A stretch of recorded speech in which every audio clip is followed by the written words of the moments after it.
Hello students, कैसे हैं? ठीक है। तो हम कर रहे हैं आने वाले माध्यमिक के सजेशन क्वेश्चंस, इजंट इट? मतलब माध्यमिक 2023 के लिए तैयारी, जो क्वेश्चंस माध्यमिक 2023 के लिए मतलब आने का चांसेस प्रोबेबल है, बहुत है, तो उस टाइप का क्वेश्चंस हम सॉल्व कर रहे हैं। और हाइट एंड डिस्टेंस में अभी हम ये क्वेश्चन लेके आए हैं। शायद ये क्वेश्चन 2020 में माध्यमिक में पूछे गए हैं और इस टाइप का क्वेश्चन माध्यमिक में आता है, तो हम करेंगे इसको। ठीक, पहले क्वेश्चन समझेंगे फिर उसका सॉल्यूशन करेंगे। The heights of the two towers are 180 meters and 60 meters respectively. If the angle of elevation of the top of the first tower from the foot of the second tower is 60 degree, then find the angle of elevation of the top of the second tower from the foot of the first tower. Okay? क्या बोला गया है? हमको दो tower दिया हुआ है, एक लंबा और एक छोटा। मतलब एक का हाइट क्या है? 160 मीटर्स, 180 मीटर्स। ये टावर का हाइट यहाँ से लेके यहाँ तक 180 मीटर्स, ज़मीन से लेके ये टॉप तक 180 मीटर्स। और ये टावर का हाइट खाली 60 मीटर्स, मतलब 3 गुना ज़्यादा है, 3 गुना ज़्यादा है, ये मीटर्स में है। तो क्या बताया है? If the angle of elevation of the top of the first tower from the foot of the second tower, माने ये सेकंड टावर है, first tower 180 meter, second tower 60 meter के। सेकंड टावर का फुट से फर्स्ट टावर का top में जब angle of elevation देखा गया तो उस टाइम एंगल ऑफ एलिवेशन कितना दिखाया है? 60 डिग्री। 60 डिग्री हमको पूछा है। Then find the angle of elevation of the top of the second tower from the foot of the first tower. माने ये एंगल ऑफ एलिवेशन कितना है ये निकालने के लिए हमको बोला है। ये समझ में आ गया ना? तो हम लिखते हैं इसको ए, ये हो गया बी, ये सी, ये डी। ओके,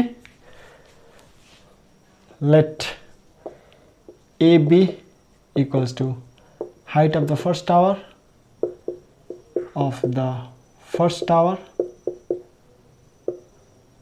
इक्वल्स टू कितना? 180 मीटर्स, ये दिया हुआ है। और सी डी बोले तो height of the second tower of the second tower जो हमको दिया हुआ है 60 meters. C D height of the second tower कितना दिया हुआ है? 60 मीटर्स। और बी सी बोले तो distance between the two towers, BC equals to distance between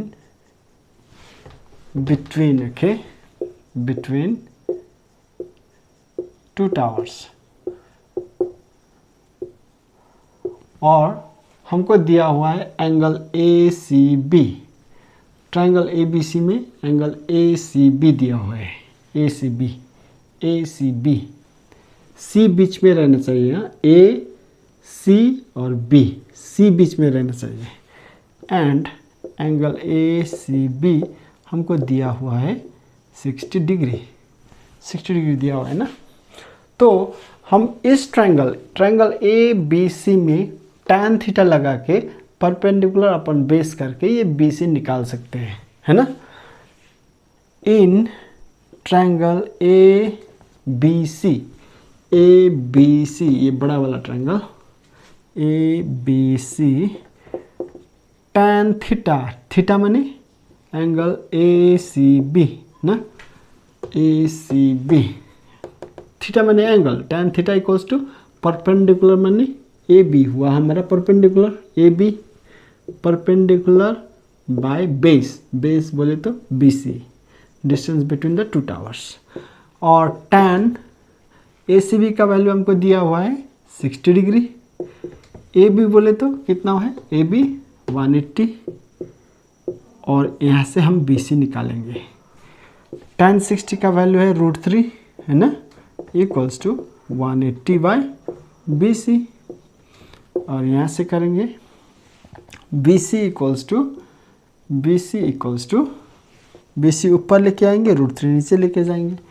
180 bye ये √3 नीचे आएगा, √3 ये होता है ना, BC ऊपर आ गया, BC ऊपर आ गया, √3 नीचे चला गया, BC का वैल्यू 180/√3। ये BC हमको मिल गया, इक्वेशन 1 समझ के रख लीजिए।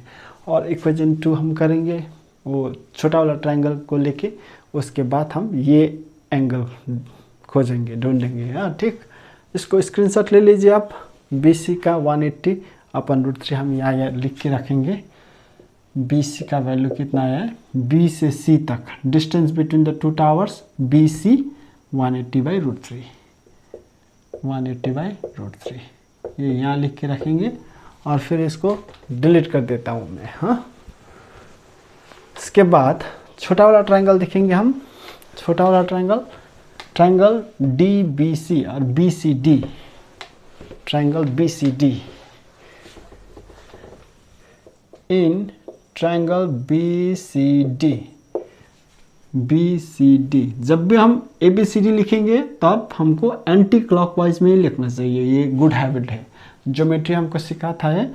जब भी हम नेम करेंगे किसी साइड्स को, वर्टेक्स को, तब हम क्या करते हैं, एंटी क्लॉकवाइज डायरेक्शन में, घड़ी का कांटा के ऑपोजिट डायरेक्शन में लिखेंगे BCD, ना कि BCD। ऐसा नहीं लिखना चाहिए, ऐसा लिखना चाहिए। ये ज्योमेट्री हमको सिखाता है। ट्रायंगल BCD में हमको निकालना है ये एंगल ना, और tan of angle DBC, angle B बीच में आना चाहिए, DBC, tan of angle DBC equals to, ये एंगल देखने से परपेंडिकुलर ही हो गया ना, CD, perpendicular by base BC। समझ में आ गया ना। tan ऑफ एंगल DBC, ये एंगल देखने से परपेंडिकुलर CD और base BC, tan theta equal to perpendicular by base. और ये एंगल तो हमको पता नहीं है, तो DBC लिखेंगे, tan DBC equals to CD कितना है, CD तो हमको पता है 60, और BC हमको कितना दिया हुआ है 180/√3, 180/√3 है ना। तो और tan of angle DBC equals to, ये क्या करते हैं हम, इसको रिवर्स कर देते हैं, रिवर्स।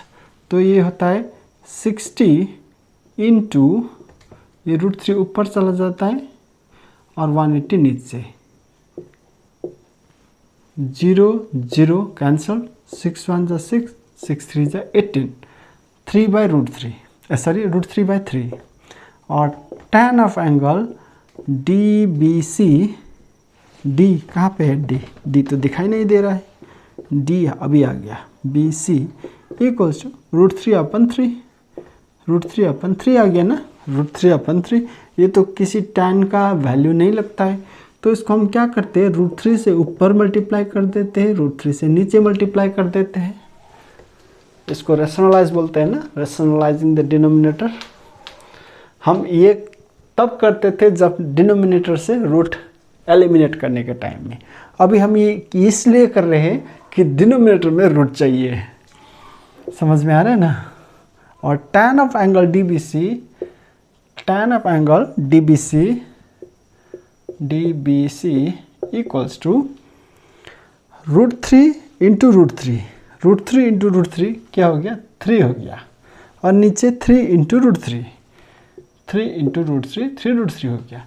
ये 3 और ये 3 कैंसिल, न्यूमरेटर में 1/√3 आ गया। और 1/√3 का मतलब क्या होता है, tan 30 डिग्री होता है ना। tan 30 का वैल्यू है 1/√3। और tan of angle DBC equals to 1/√3 माने tan 30 डिग्री। और ये tan और tan इन दोनों को हम काट नहीं सकते, ये आइडेंटिटी है, इसको नहीं काटना चाहिए। इसको काटेंगे तो फिर हमारा मार्क्स भी कट जाएगा। इसको नहीं काटना है, इसको छोड़ देना है। Leaving tan from both the sides, therefore angle DBC equals to 30 degree. तो एंगल कितना आया यहाँ पे, 30 डिग्री। समझ में आ गया ना, आसान था। यहाँ BC का वैल्यू डाल दिया, BC CD/BC CD by BC, BC बोले तो BC का वैल्यू क्या है इक्वेशन 1 से 180/√3, 180/√3 यहाँ पे लिख देते हैं from equation 1। Okay, I hope आपको समझ में आया होगा। दूसरा क्वेश्चन करते हैं। आप दूसरा क्वेश्चन करेंगे जो MP 2023 के लिए टारगेटेड है। तो इस क्वेश्चन करने से पहले आपको हम एक बात बताना चाहता हूँ, ये कि एंगल ऑफ डिप्रेशन और एंगल ऑफ एलिवेशन का मतलब क्या है। Angle of elevation and angle of depression, इन दोनों का मतलब क्या है। असल में ये दोनों एक ही है। हाँ, एंगल ऑफ एलिवेशन मतलब कोई यहाँ पे एक टावर है या कुछ भी है, यहाँ ऊपर कोई नीचे से अगर देख रहा हो, टावर पे नीचे से अगर कोई देख रहा हो, ज़मीन से ऊपर दिख रहा हो, तो जो एंगल बनता है ना, इस एंगल को बोलते हैं angle of elevation. Angle of elevation बोले तो जब नीचे से ऊपर दिखाई दे रहा है। तो एंगल ऑफ डिप्रेशन क्या चीज़ है। एंगल ऑफ डिप्रेशन, अगर कोई यहाँ के जगह यहाँ पे है खड़ा, हाँ तो यहाँ पे है, तो कोई यहाँ से नीचे दिख रहा है, तो जो एंगल इससे बनता है इसको बोलता है angle of depression. Angle of depression, समझ में आ गया ना बात। कोई ऊपर बैठा है, नीचे नहीं,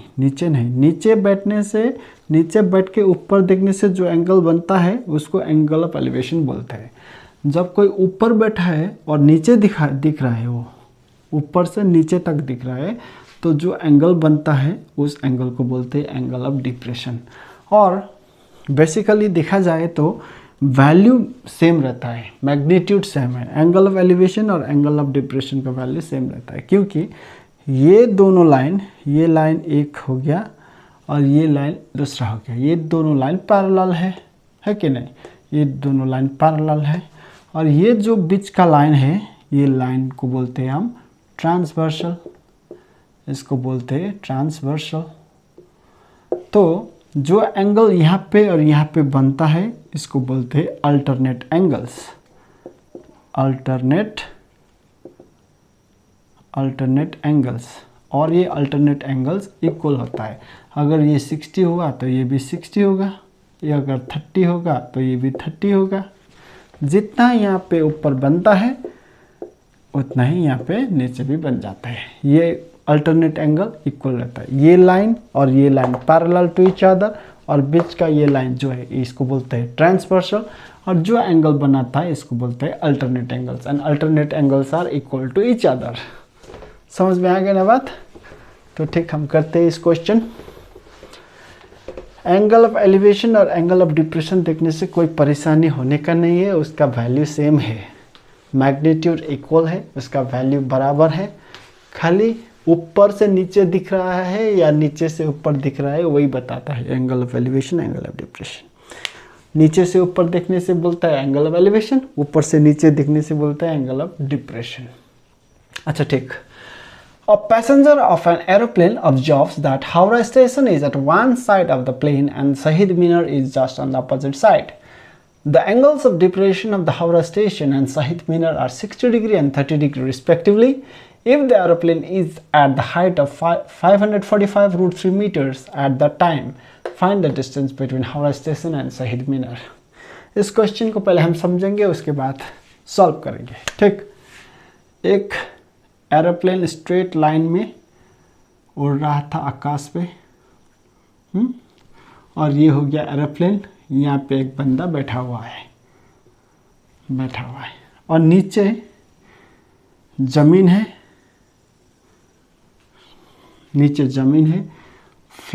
एरोप्लेन हवा में उड़ रहा है, और यहाँ पे एरोप्लेन में एक बंदा बैठा है। एरोप्लेन स्ट्रेट लाइन में उड़ रहा है। ठीक, तो ये बंदा ने क्या देखा, सबसे पहले बता देता हूँ।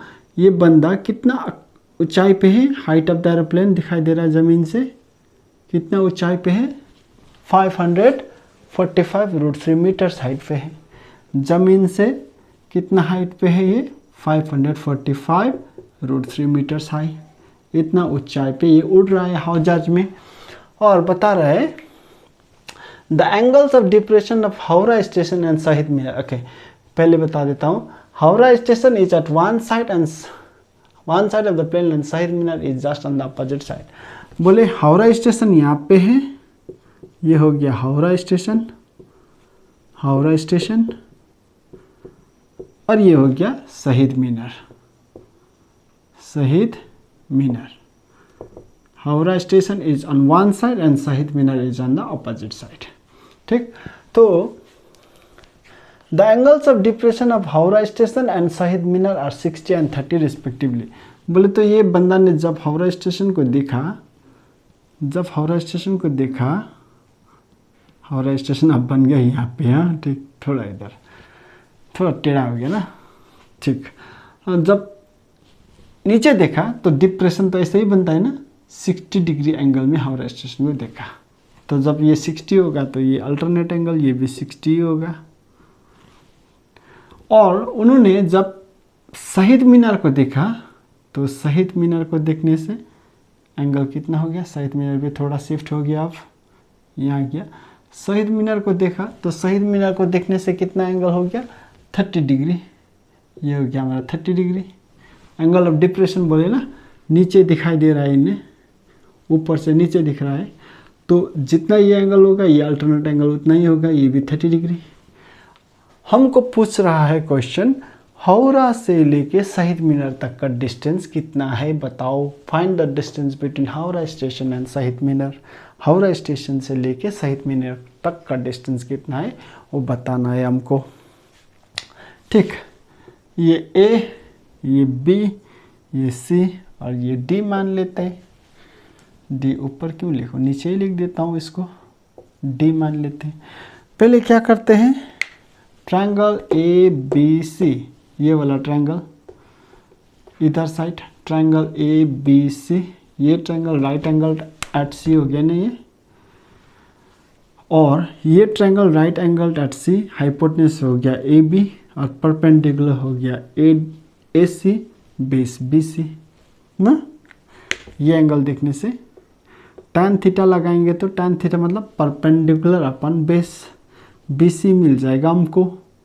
उसके बाद फिर ट्रायंगल ए सी डी दिखेंगे हम, ये ट्रायंगल, इसमें पर tan थीटा फिर लगाएंगे tan 30 डिग्री परपेंडिकुलर अपन बेस, यहाँ से बी सी डी मिल जाएगा, और बी सी और सी डी जोड़ देने से हमको total distance between Howrah station and Shaheed मीनार मिल जाएगा।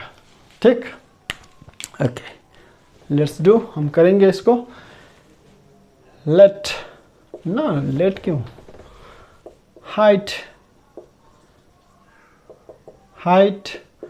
ऑफ द एरोप्लेन कितना है, ए सी ना, A C equals to 543 root 3 metres. 545 root 3 metres, 545 root 3 metres height of the aeroplane AC।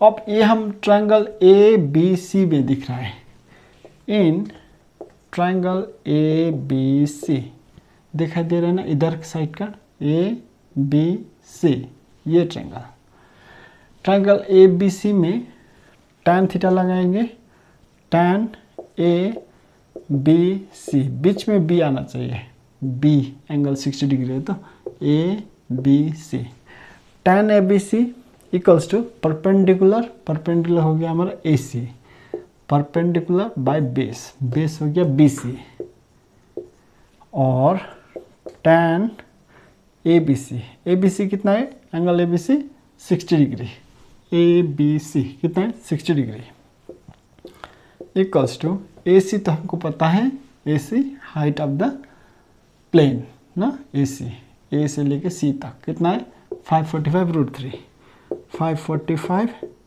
Root 3 upon B C, और tan 60 का वैल्यू डाल देंगे यहाँ पे root 3 equals to 545 root 3 upon BC।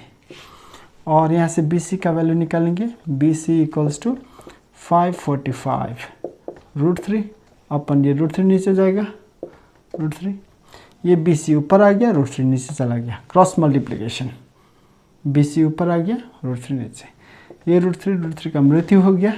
तो BC का वैल्यू कितना आ गया 545। यहाँ पे लिख देते हैं, यहाँ पे B से लेके C तक का value 545 meters. BC 545, BC equals to 545, equation 1। BC का वैल्यू 545, √3 कैंसिल हो गया, BC का वैल्यू 545 मीटर्स, इक्वेशन 1। तो अब दूसरा ट्रायंगल देखेंगे ACD। ये AC तो कॉमन है दोनों ट्रायंगल के लिए, ABC के लिए भी और ACD के लिए भी। और इधर का साइड हम देख चुके, इधर का साइड देखेंगे ACD, ये साइड वाला, ठीक। In triangle ACD, in triangle ACD नहीं, ACD नहीं, हाँ ट्रायंगल ACD, एंगल ADC होना चाहिए। tan of angle ADC, D बीच में होना चाहिए, हाँ, ADC, ये एंगल D है तो 30 डिग्री, D बीच में होना चाहिए।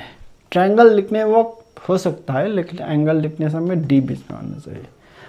और tan of angle ADC equals to perpendicular हो गया हमारा AC, ये हो गया ना परपेंडिकुलर, बाय बेस CD हो गया हमारा बेस। और tan ऑफ एंगल ADC कितना दिया हुआ है 30 डिग्री, इक्वल्स टू AC का वैल्यू 545√3, 545√3 अपॉन CD का वैल्यू नहीं पता, CD हमको निकालना है। tan 30 का वैल्यू कितना है 1/√3 इक्वल टू 545√3 अपॉन CD। और CD into 1, CD cross multiply कर रहे हैं हम, CD into 1 CD equal to, ये इक्वल टू यहाँ पे आ गया √3 इंटू √3 3, √3 इंटू √3 3 इंटू 545, ठीक। √3 into √3 3, √A into √A, √5 into √5 5, ऐसा रहता है, ठीक। क्योंकि √3 इंटू √3 बोले तो √3 इंटू 3, इसको पेयर बना के बाहर निकालते हैं, रूट से 3 हो जाता है। तो हम क्या कर रहे थे, यहाँ से फिर से देखते हैं, tan 30 डिग्री परपेंडिकुलर AC बोले तो 545√3 बाय बेस CD का वैल्यू नहीं पता हमको। tan 30 का वैल्यू डाल देते हैं 1/√3, हाँ, ये 545√3 तो पहले से ही है, अपन CD आप क्रॉस मल्टीप्लाई करेंगे, CD into 1 CD equal to, यहाँ पे आ गया √3 इंटू √3 3 हो गया 545 यहाँ पे। उसका मतलब CD का वैल्यू कितना आ गया, CD 3 इंटू 545, 3 5 जा 15, ठीक से लिखता हूँ, 3 5 जा 15, 3 4 जा 12, 12 प्लस 1 13, 3 5 जा 15, 1 16, 1635 मीटर। और हमारा BC तो पहले से ही पता है ना, देयरफॉर यहाँ लिख देता हूँ final answer, the distance between Howrah station and Shaheed Minar equals to BC plus CD करेंगे ना, BD आने को, B से D तक है, B है हावड़ा स्टेशन, D है शहीद मीनार, तो BD माने BC प्लस CD, BC में CD जोड़ेंगे तो BD मिलेगा हमको। BC कितना है हमको 545, इक्वेशन 1 से मिल गया 545, प्लस CD कितना है वो 1635 और ये दोनों जोड़ देंगे, कितना आ गया 5 + 5 10, 1 हाथ में रह गया, 4 + 3 7 8 हो गया, 6 + 5 11 का 1 1 का 2 हो गया, 2180 मीटर, 2180 मीटर आ गया। ठीक, डिस्टेंस बिटवीन हावड़ा स्टेशन और शाहीद मीनार। आई होप कि आपको समझ में आया होगा। This was for today, thank you so much. अगली बार फिर दूसरा क्वेश्चन लेके आएंगे।